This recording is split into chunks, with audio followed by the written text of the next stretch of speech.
এমনি ময়দা আটা লুচি তো আমরা সচরাচর খেয়েই থাকি, খাইও, করিও সেটা। আর এটা কিন্তু একটু স্পেশালি, এটা হলো টমেটো দিয়ে বানানো হয়েছে। টমেটোর তো পরোটার করাই যায়, রুটি করাই যায়, তো সেই একই প্রসেসে এটা টমেটো দিয়ে লুচিটা বানানো হয়েছে।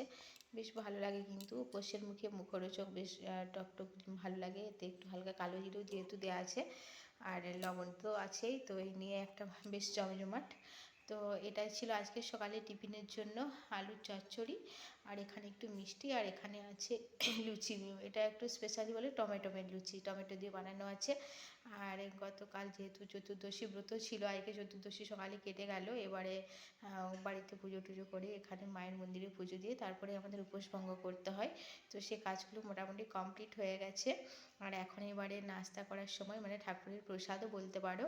আর তোমাদেরকেও নাস্তা তোমাদের সাথে একটু শেয়ার করে দিলাম, দিয়ে এখন আমি উপোস ভঙ্গ করব। সবাই খুব ভালো থেকো।